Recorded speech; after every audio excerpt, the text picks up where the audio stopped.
નમસ્કાર દર્શક મિત્રો, હું છું નિતેશ બારોટ અને અમારી યુટ્યુબ ચેનલ દ્રષ્ટિપથ પર સર્વે દર્શકોનું હાર્દિક સ્વાગત કરું છું. મિત્રો, આજે આપણે બીવોક કોર્સ વિશે સમજીશું, જેમાં બીવોક કોર્સનું પૂરું નામ શું છે, બીવોક કોર્સના ઉદ્દેશો શું છે, લાયકાત વિદ્યાર્થીની શું જોઈશે બીવોક કોર્सेस કરવા માટે, અને બીવોક કોર્સ પૂર્ણ થયા પછી વિદ્યાર્થીઓને કયા કયા ક્ષેત્રોમાં રોજગારી પ્રાપ્ત થશે, આ દરેક બાબતો વિશે આજે આપણે ઊંડાણપૂર્વક ચર્ચા કરીશું. સૌપ્રથમ બીવોક કોર્સનું પૂરું નામ. મિત્રો, બીવોક કોર્સનું પૂરું નામ બેચલર ઓફ વોકેશનલ. બીજો પ્રશ્ન તમારો એ જ હશે કે આ કોર્સનો ઉદ્ભવ ક્યાંથી થયો. મિત્રો, આ કોર્सेसની વિભાવના જર્મનીની એજ્યુકેશન સિસ્ટમમાંથી લેવામાં આવેલી છે. આમ પણ યુરોપ કન્ટ્રીના દેશો સાથે આ વિચારધારા પહેલેથી જ વણાયેલી હતી. ભણતરની સાથે સાથે નાણું કઈ રીતે કમાઈ શકો એ વિચારધારા આ કોર્सेस સાથે જોડાયેલી છે. મિત્રો, યુજીસી દ્વારા ભારતમાં 2013માં આ કોર્सेसને માન્યતા મળે છે. યુજીસીનું પૂરું નામ the university grant commission. UGC act 1956 હેઠળ યુજીસીની સ્થાપના થયેલી છે. યુજીસીનો કાર્ય અને ઉદ્દેશો એ જ છે કોલેજોને માન્યતા આપવી, યુનિવર્સિટીઓને માન્યતા આપવી અને જુદા જુદા કોર્सेसોને માન્યતા આપવી. યુજીસી હેઠળ હાલમાં 850થી વધુ યુનિવર્સિટીઓ કાર્યરત છે, જેમાં 6 ક્ષેત્રીય કાર્યાલયો પણ જોડાયેલા છે. યુજીસીનું મુખ્ય મથક દિલ્હી ખાતે આવેલું છે. તો યુજીસી દ્વારા બીવોક કોર્સને માન્યતા 2013માં પ્રાપ્ત થાય છે અને 2013થી ભારતની અંદર આ કોર્सेस અમલી બને છે. મિત્રો, નવી શિક્ષણ નીતિ 2019માં પણ આ કોર્सेसને પ્રાધાન્ય મળેલું છે, જેમાં લક્ષ્યાંક નક્કી થયેલું છે કે 2035 સુધી 50%થી વધુ વિદ્યાર્થીઓ વ્યવસાયિક કોર્સોમાં જોડાય, એ લક્ષ્યાંક નક્કી કરાયું છે. હાલમાં મિત્રો 290થી વધુ કોલેજોમાં આ કોર્सेस કાર્યરત છે. તો હવે આપણે તેના ઉદ્દેશો સમજીશું. આ કોર્सेसનો પ્રથમ ઉદ્દેશ વિભિન્ન ક્ષેત્રોમાં રોજગારી માટેનું જ્ઞાન પૂરું પાડે છે.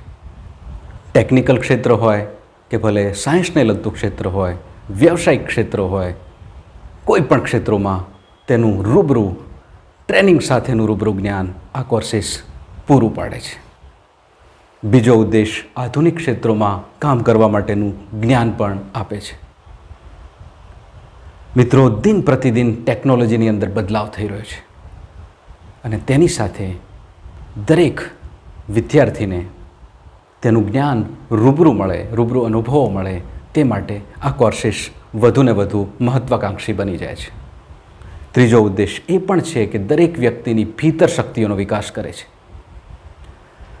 મિત્રો, દરેક વ્યક્તિની ભીતર શક્તિઓ અલગ અલગ હોય છે. કદાચ એની ભીતર શક્તિઓ મુજબ કોઈ પણ વ્યક્તિને કામ કરવા ન પણ મળતું હોય, આ કોર્सेस એ જ તકો પૂરી પાડે છે કે એની અંદર વિદ્યાર્થીની અંદર જે ભીતર શક્તિઓ સમાયેલી છે તે મુજબ તેને કામ કરવા માટેની તકોનું નિર્માણ કરે છે.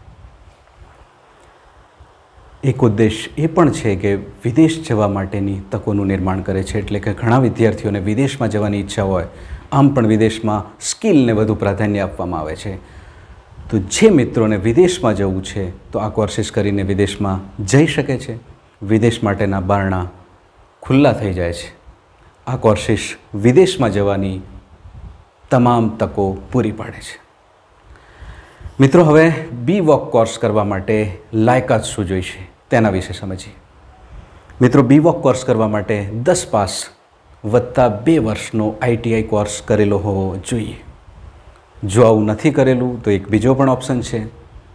કોઈ પણ વિદ્યાર્થી, કોઈ પણ સ્ટ્રીમનો વિદ્યાર્થી ભલે હોય, પછી સાયન્સ હોય, કોમર્સ હોય કે આર્ટ્સ હોય, કોઈ પણ સ્ટ્રીમનો વિદ્યાર્થી 12 પાસ કરેલું હોય તો આ કોર્સ કરી શકે છે.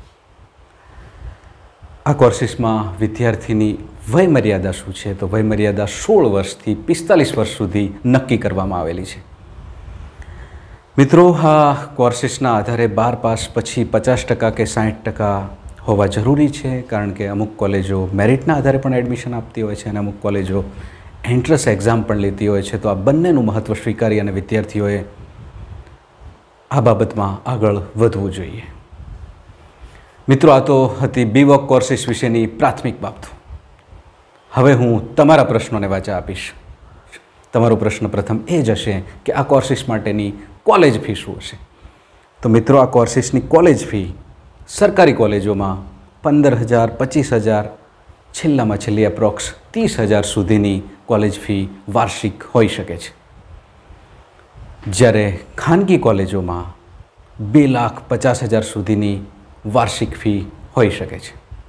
જો કે એ લોકોનું ત્યાં કાર્ય કઈ રીતનું ચાલે છે, એ લોકોનું માળખાગત શિક્ષણની પ્રણાલી શું છે, એ લોકો પાસે શૈક્ષણિક સાધન સામગ્રી કઈ રીતની છે, ટ્રેનિંગ માટે એ લોકો કયા પ્રકારની સુવિધાઓ પૂરી પાડે છે, એ લોકો પાસે સાધન સંપત્તિ કઈ પ્રકારની છે, આ દરેક બાબતોના આધારે ફીનું ધોરણ નક્કી કરવામાં આવે છે.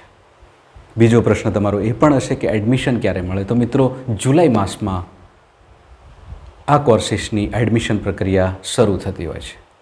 છતાં પણ તમારે જે કોલેજ, જે યુનિવર્સિટીમાં કોર્સીસ કરવો છે તેની ઓફિશિયલ વેબસાઇટ પર પણ તમને સંપૂર્ણ માહિતી પ્રાપ્ત થશે. બીજો પ્રશ્ન એ પણ તમને હશે કે બીજા કોર્સ સાથે થઈ શકે કે નહીં. મિત્રો, આ રેગ્યુલર કોર્સ છે, માટે આની સાથે કોઈ પણ બીજો કોર્સ થઈ શકતો નથી. બીજો પ્રશ્ન તમને એ પણ હશે કે BVoc પછી શું થાય. જે રીતે BCom પછી MCom થાય, BBA પછી MBA થાય, BCA પછી MCA થાય, એ જ રીતે BVoc પછી MVoc તેની માસ્ટર ડિગ્રી થઈ શકે છે. આ ઉપરાંત BVoc પૂર્ણ કર્યા બાદ તમે સ્પર્ધાત્મક પરીક્ષાઓ પણ આપી શકો છો. બીજો પ્રશ્ન તમારો એ પણ હશે કે BVoc કોર્સીસ અધવચ્ચે છૂટી જાય તો શું થાય. કદાચ તમારું BVoc કોર્સીસ અધવચ્ચે છૂટે છે, તો જ્યાંથી છૂટે છે ત્યાંથી તમે ગમે ત્યારે ફરીથી જોઈન કરી શકો છો. બીજો પ્રશ્ન તમારો એ પણ હશે કે ચાલુ કોર્સ દરમિયાન તમે કમાણી કરી શકો કે નહીં, તમને પથ્થું મળે કે નહીં. હા, ચોક્કસથી મળે. જો તમે કૌશલ્ય, આવડત અને ટ્રેનિંગના આધારે યોગ્ય કામ કરી રહ્યા હશો તો તમને વધુમાં વધુ 50,000 સુધીનું ભથ્થું મળી શકે છે, જેને સ્ટાઇપેન્ડ કહેવામાં આવે છે. પણ મિનિમમ 3,000થી 5,000ની તો અપેક્ષા રાખી જ શકાય. જો કે આ કોર્સીસ કૌશલ્ય, આવડત અને ટ્રેનિંગ આધારિત છે, તો આની અંદર તમે ભાગ જ નથી લેતા તો તમને કશું ન પણ મળે. તો આ કોર્સીસમાં ટ્રેનિંગ, કૌશલ્ય અને આવડતને વધુ મહત્ત્વ આપવામાં આવે છે. મિત્રો, તમને બીજો પ્રશ્ન એ પણ હશે કે આ કોર્સીસની એક્ઝામ પેટર્ન શું હોય છે. મિત્રો, ટ્રેનિંગને વધુ મહત્ત્વ છે, એટલે કે 60% પ્રેક્ટિકલ અને 40% થિયરીનું પેપર લેવામાં આવે છે.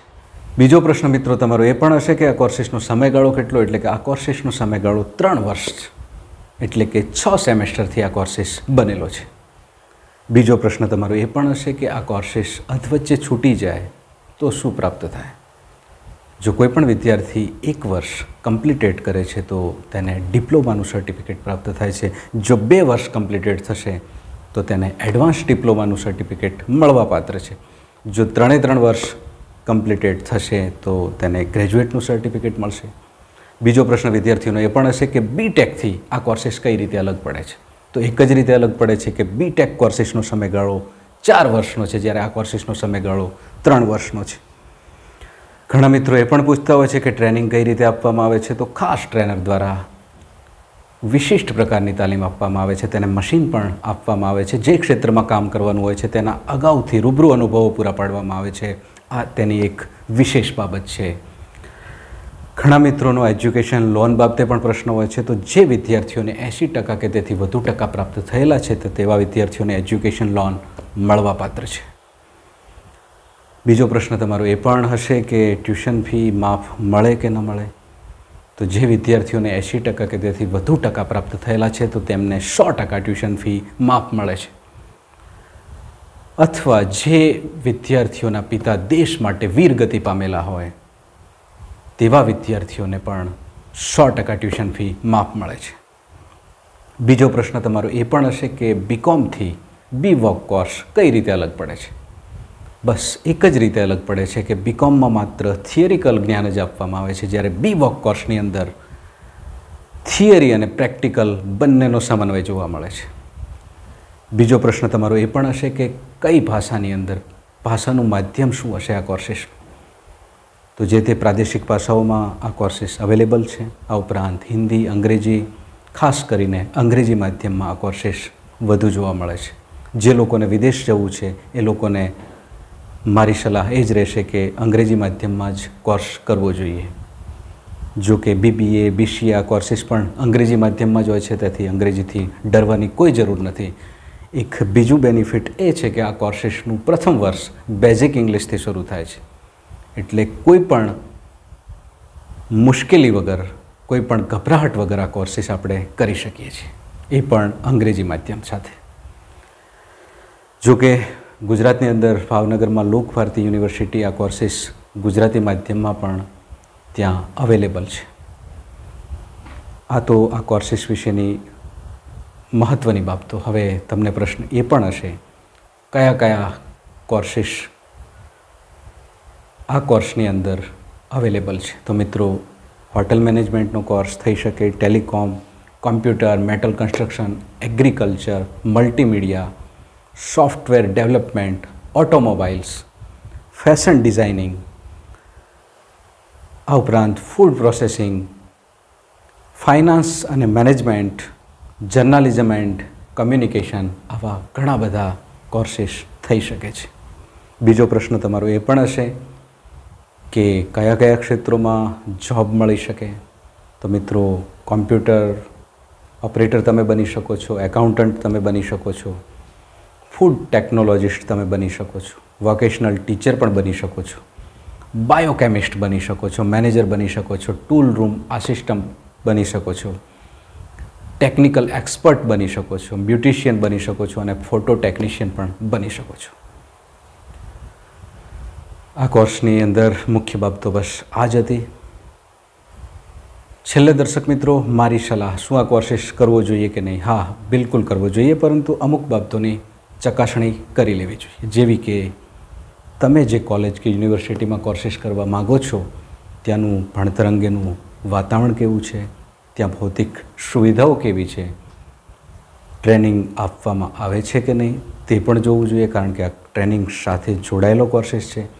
ઘણી ખરી કોલેજો ટ્રેનિંગ આપતી નથી પણ હોતી, માટે ટ્રેનિંગનો બેઝ મહત્ત્વનો છે. તો ખાસ કરીને ટ્રેનિંગ ત્યાં આપવામાં આવે છે કે નહીં એ ત્યાં ભણતા ભૂતપૂર્વ વિદ્યાર્થીઓ પાસેથી પણ આપણે જાણી શકીએ. આ ઉપરાંત તમને ગમતી જે ભાષામાં તમે કોર્સિસ કરવા માગો છો તે ભાષાનું માધ્યમ ત્યાં અવેલેબલ છે કે નહીં, તમને ગમતો કોર્સિસ એ પણ ત્યાં અવેલેબલ છે કે નહીં, અથવા તો જે તે યુનિવર્સિટી કોલેજની ઓફિશિયલ વેબસાઇટ પર જઈ અને પણ આપણે વિગતવાર માહિતી પ્રાપ્ત કરી શકીએ છીએ. આ ઉપરાંત તમે જે કોર્સિસ કરવા માગો છો એ કોર્સ પૂર્ણ થયા બાદ, એ કોર્સિસ પૂરો થયા પછી તમને વ્યાવસાયિક વિકલ્પો શું મળશે તે પણ જાણવું જોઈએ. મિત્રો, આ કોર્સિસ ટ્રેનિંગ સાથે જોડાયેલો છે. એવી જ કોલેજ કે યુનિવર્સિટીમાં એડમિશન લેવું જોઈએ જ્યાં ટ્રેનિંગ વ્યવસ્થિત આપવામાં આવતી હોય. બસ મિત્રો, આજે આટલું જ. ફરીથી નવી વિચારધારા સાથે, નવી વાત, નવા મુદ્દાઓ સાથે, અવનવી વાતોનો ખજાનો લઈને હું ફરીથી આવીશ. ત્યાં સુધી હું તમારી રજા લઉં છું. જય હિન્દ, જય ભારત.